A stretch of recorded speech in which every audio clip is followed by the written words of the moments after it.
네, 조금 전 2부에서도 국민의힘 이준석 바람 이야기를 잠깐 좀 나눠봤는데요. 어제 저희와 인터뷰했던 이준석 대표가 이런 말을 남겼습니다. 민주당의 불안한 눈빛이 느껴진다. 이런 말을 남겼는데요. 정말 불안해하는지 그래서 이분을 스튜디오로 직접 모셨습니다. 민주당의 전략을 총괄하는 분이죠. 전략기획위원장을 맡고 있는 송갑석 의원 모셨습니다. 어서 오세요, 의원님. 네, 안녕하십니까? 네, 불안하십니까? 아닙니다. 아닙니까? 네, 네. 그러면 그냥 그런가 보다 하십니까? 그런가 보다 아니요. 놀라운 일인 것은 맞죠. 놀랍지만 불안하지는 않다. 네, 네. 놀라운 일이. 그럼 놀라운 점부터 한번 좀 여쭤보세요. 어떤 점이 그렇게 놀랐습니까? 아니요, 일단 저는 조금 예견이 됐었던 건데요. 예. 저희가 한번 언론에도 좀 보도가 됐던 것 같은데 저희 당에서 4.7 재보궐선거 이후에 정치 지형 변화에 대한 결과 조사를 했고 또 제가 의원총회에서 발표를 했고 했었는데 그때 이제 2030 세대들한테 민주당에 대한 최초의 연상 이미지가 뭐냐고 물은 적이 있습니다. 그래서 이제 저희가 그 전에는 2019년 8월에 한번 물은 적이 있고, 그다음에 이번 2021년 4월에 물은 적이 있고. 저희도 이제 전해드린 바가 있습니다. 네, 그 결과를. 네, 네. 근데 이제 변화된 걸 보니까 없어진 연상 이미지들이 있습니다. 없어진 거? 네, 이를테면 친북, 빨갱이 좌파 이런 말들이 없어졌습니다. 저희 민주당한테는 좋은 일이죠. 근데 또 함께 없어지는 말이 민주적 민주주의 이런 말도 함께 없어졌습니다. 어허. 그래서 이제 다른 분들은 별로 주목하지 않았는데 저는 이걸 좀 한참 좀 들여다본 적이 있었거든요. 이것의 의미는 저는 그런 것 같아요. 민주적 민주주의는 저희 민주당이 수십 년 동안 지켜온 저희 당의 정체성이죠. 그렇죠. 그 정체성에 대해서 2030 세대는 별로 그것을 정체성으로 받아들여지지 않는다라고 하는 거고요. 그다음에 친북 빨갱이 좌파는 저희와 경쟁하고 있는 정당이랄지 또 경쟁하고 있는 정파랄지 이런 쪽에서 저희 당에 씌우려고 했었던 정체성 이미지였죠. 그것도 역시 없어져 버리는. 쉽게 하면 상대적 부가가치를 주지 않는다 이런 얘기도 연결되는 그러니까 거죠. 87년 체제 이후에 지금 34년이 지났고 또 최초의 민주당 집권으로만 보면 24년이 지났는데 그런 걸로부터 자유로운 세대가 드디어 등장을 했다라고 저는 그때 이제 판단을 했거든요. 쉽게 하면 상대적 가산점은 이제 끝났다. 네, 없다. 네. 그래서 있는 그대로 보는데 있는 그대로 보다 보니까 내로남불 이런 게 등장한다 이런 얘기입니까? 네, 이 시기에서는 저희들한테 그런 태도가 보였기 때문에 이제 상대적으로 개혁의 가치를 주장했었던 민주당인데 결국 그 도덕적 잣대를 들이대는 것도 저희 당이 훨씬 엄격할 수밖에 없고 그런 점에서는 저희 당이 억울해할 것이 아니라 저희 당의 숙명으로 저희는 받아들여야 된다라고 생각합니다. 근데 왜 불안해하지 않으세요? 근데 왜 불안하지 않다고 말씀하세요? 근데 아닙니다. 자연스러운 현상으로 언젠가는 등장할 수 있는 어떤 세대가 드디어 이제 등장을 한 거다. 그랬을 때는 거쳐가야 되는 과정이고 극복해야 되는 과정이다. 네, 네. 그러면 극복의 그 단초 내지 뭘까요? 그거는 결국은 30대 대표가 나타나서 새로운 인물에 대한 열망은 있는 것 아니겠습니까? 국민들이. 그렇지만 내년 4월 대선으로 볼 때는 새로운 인물에 대한 기대나 열광 이것이 끝까지 갈 수는 없는 거거든요. 그래서 결국 새롭다라고 하는 것이 내년 4월 대선에서는 이후의 미래를 우리나라가 어떻게 끌어갈 것인가 또 어떤 정당에게 그것을 부여할 것인가라고 하는데 과연 그 미래 비전을 어떻게 보여줄 수 있느냐라고 하는 것이 경쟁의 핵심이다라고 생각을 합니다. 그 관련해서 이제 몇 가지 나오는 이야기에 대한 좀 질문을 드려볼게요. 일단 이제 대선 기획단이 꾸려져야 되는 거 아니겠습니까? 맞습니다. 그런데 대선 기획단에 그래서 민주당도 맞대응으로 청년 카드를 고려하고 있다 이런 보도가 있던데 맞습니까? 보통 저희가 그전 대선 기획단뿐만이 아니라 그 전에 총선 기획단도 마찬가지고요. 항상 한 50% 정도는 외부 인사를 했었고. 그다음에 그 외부 인사 중에서도 젊은 청년들의 비중이 꽤 좀 됐었습니다. 그렇기 때문에 이번에만의 새로운 현상은 아니고요. 그래서 이제 지금 아마 이제 이번 주 중에 출범을 할 것 같은데 현재 생각하고 있는 것은 기존의 다선 중진 의원들이 단장을 맡거나 이럴 것 같지는 않고요. 그래서 이제 원내 원외 할 것 없이 폭넓게 이렇게 이것을 끌어나갈 수 있는 사람들을 현재 지금 물색을 근데 하고 뭐 있습니다. 그냥 대놓고 보도가 그런 식으로 나온 게 있어서 질문드리겠는데 지금 이동학 최고위원이 있지 않습니까? 네네. 이동학 최고위원이 그 단장을 맡을 수도 있다 이런 보도가 있던데 맞습니까? 아닙니다. 이동학 최고위원은 뭐 이따가 질문에도 있을지 모르겠지만 청년미래연석회의 이것에 공동의장을 맡고 있거든요. 예. 그래서 그것이 대선기획단 못지않게 중요한 것이라 저희는 이동학 최고위원은 기존의 청년미래연석회의에 조금 더 집중해야 되지 않는가라고 생각을 합니다. 근데 그 대선 기획단이라고 하는 것이 말 그대로 이제 그 대선 실무를 총괄하고 또 기획 그러니까 그 전략을 짜는 곳이 될 텐데 네. 그것이 당 대표라고 하는 상징성을 갖춰서 이 사람 여기 대표가 누가 되느냐라고 하는 데서 인물 요인처럼 네. 대선 기획단이 그렇게 그러니까 설정될 수 있는 자리는 아니지 않습니까? 그 흔히 이제 대선기획단 그러면 생각보다 좀 과대 포장돼 있는 게 그러니까요. 인식으로. 그래서 이제 저희는 이번에 대선 경선 기획단이라고 이름을 좀 정리를 했습니다. 예, 그래서 예. 경선까지만 관리하는 거죠. 예. 그다음에 경선에 있어서도 저희 당은 이미 뭐 특별 당규가 이미 만들어져 있기 때문에 예. 대선 경선 기획단이 무슨 룰을 만들거나 이러는 데는 아니거든요. 그러면 거기 뭐 그러니까 저기 뭐 새로운 인물이 그러니까 들어선에 많은 그렇게 중요한 문제입니까 그게? 그렇지만 대선 경선을 하는 구체적인 과정에서 예.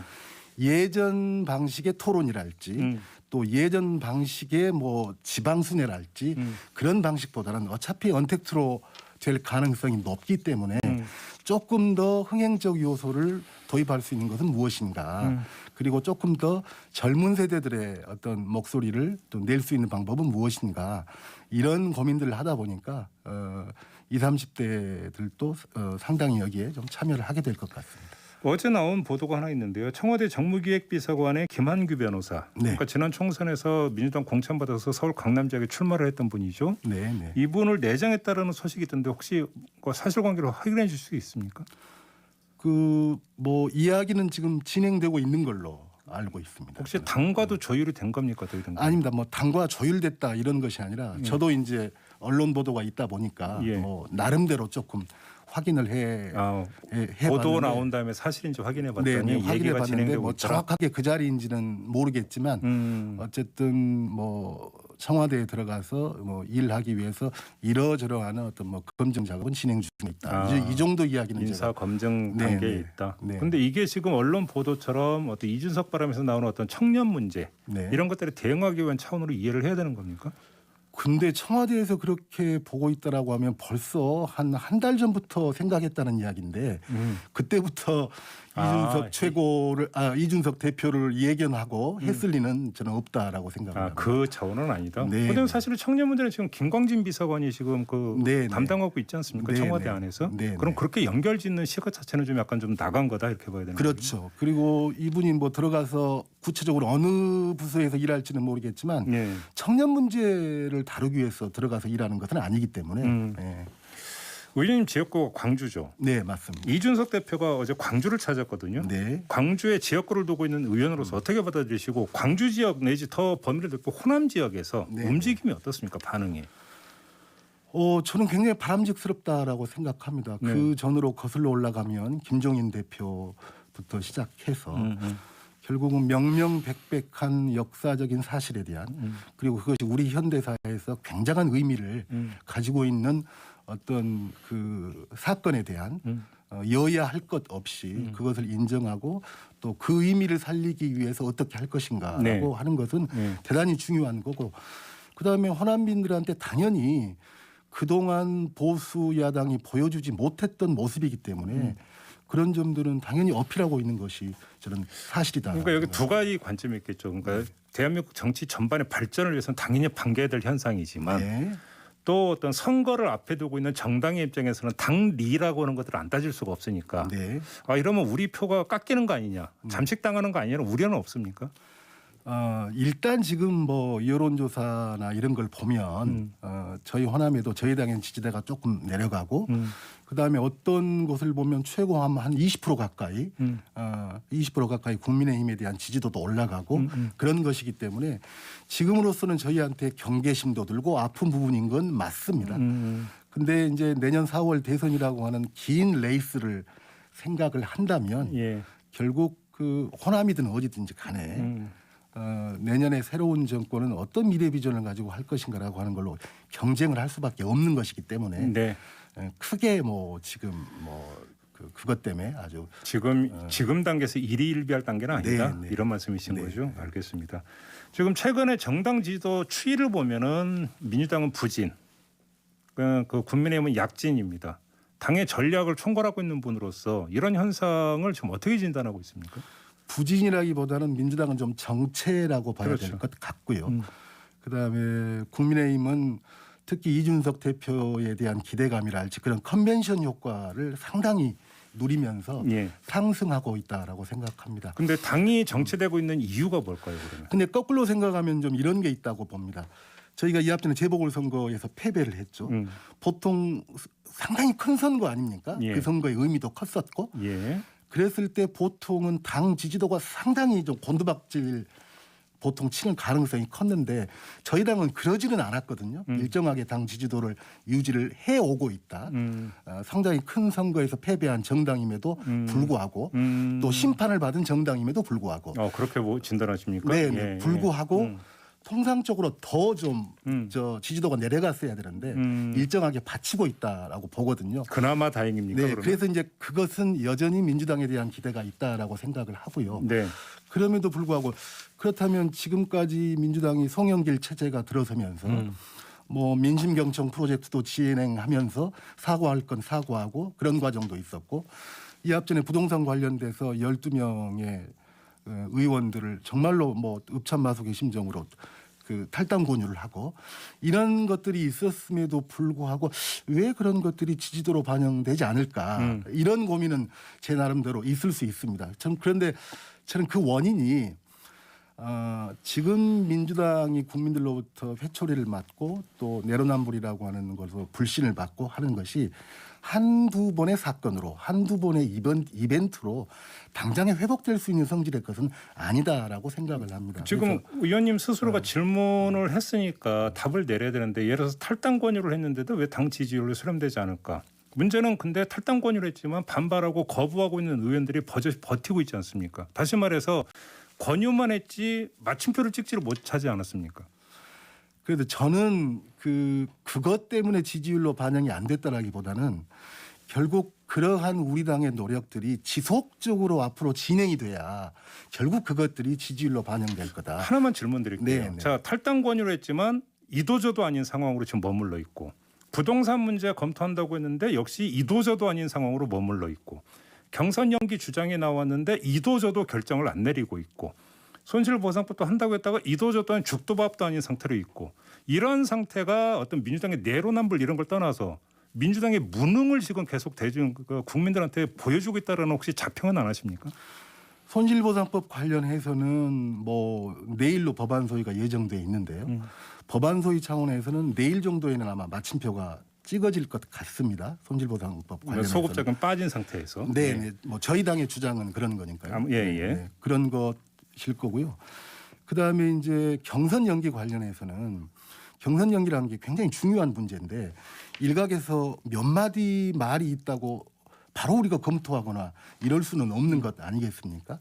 근데 어쨌든 경선 연기 관련 문제에 있어서도 지금 우리가 진행해야 될 예비 경선의 일정이 거의 코앞에 와 있기 때문에 그 문제도 이번 주말을 거치면서 결정이 됩니까? 예, 거치면서 그러면 다시 한번 확인 좀 6월 21일부터 원래 후보 등록 이제 시작이 돼야 되는 거잖아요. 저희가 6월 21일부터 후보 등록한다라고 공식적으로 말한 적은 없거든요. 그래요? 근데 역산을 해 봤을 때 그렇죠. 6월 21일 정도에 하지 않겠느냐 이런 건데 지금 현실적으로는 6월 3일, 4일, 5일 이 정도가 후보 등록에 일단 개시가 됩니까? 등록 절차가 개시됩니까? 등록 절차가 개시되기 전에 이제 마지막으로 그렇죠. 경선 연기 문제에 대한 이야기가 있을 건데요. 뭐 현실적으로 그게 쉬운 문제는 아닐 것 같습니다. 탈당 권유 문제는 어떻게 매듭 지을 계획이세요? 본인들 입장에서 보면 특히나 농지법 위반 관련된 5분의 의원님들 같은 경우는 정말로 뭐 말할 수 없을 정도로 억울한 측면이 많죠. 네. 그러다 보니까 이제 당의 탈당 권유가 있었지만 그런 너무나도 억울한 경우였기 때문에 그것이 바로 이제 탈당으로 이어지지는 아니 그럼 애당초 그러면 그렇게 사례를 갈라서 권유를 하시든지 그러니까 처음 애당초 대표가 그러니까 저 지도부가 전원에게 탈당 권유를 내지 출당을 어떤 한 다음에 그 다음에 다시 경우를 살펴야 된다고 돼버리면은 그 경위가 어떻든지 간에 국민한테는 뒷걸음질로 비춰지지 않겠습니까? 아닙니다. 그래서 그 경우를 추후에 살피고 있는 것이 아니라요. 예.